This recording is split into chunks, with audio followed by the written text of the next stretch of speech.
just finished watching La Guerra de los Mapaches. English is called Pom Poko.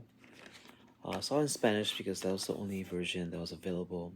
Um, the explanation in Spanish is la guerra entre dos tribus de mapaches, que más bien es una tradición con la que se definen los territorios que ambas ocupan, ha sido interrumpida por una de sus más veteranas autoridades, quien les advierte que ha llegado la hora de una batalla más real.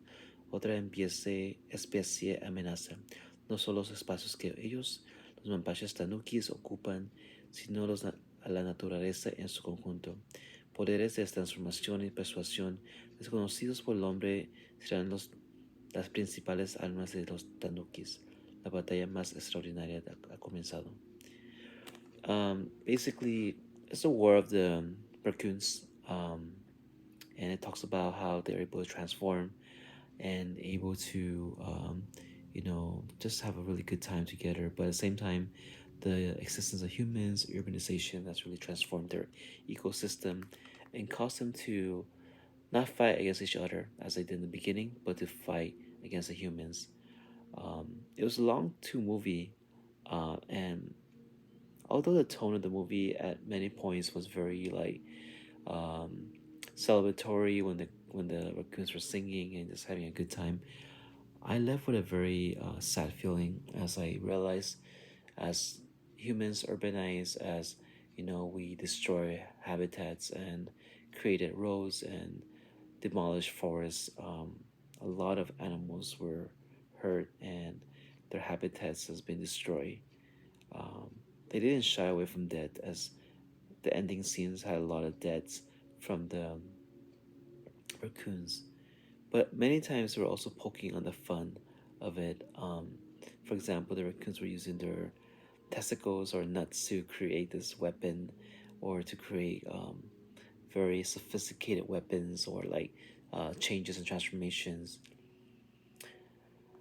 I don't know. This movie was very heavy. Even though it was kind of fun to some degree. The raccoons love human food. They love McDonald's and like fried chicken and like hamburgers and everything.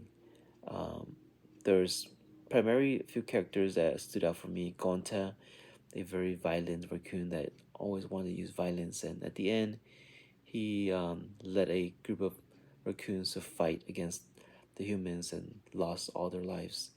While Shokichi was more human-like, very logical and thinking. At the end, he did become a human to survive, but also at the end, the ending scenes where they celebrated as a group of raccoons and still went back to their roots was very festive in nature. I don't know. I think overall they want to be acknowledged. These raccoons, they did this very sophisticated transformation where they create a lot of illusions. One of the elders die as a result of that, but instead of like getting recognition from that, the humans made a story that it was made by this like theme park called Wonderland instead. I don't know. It was heavy in the sense that as humans race, we urbanized, we created a space where we kill a lot of animals, we took their habitats, and but at the same time, you humanize these raccoons that are able to transform the humans. They're able to have feelings um, and express it in a human way, and you can't help but empathize.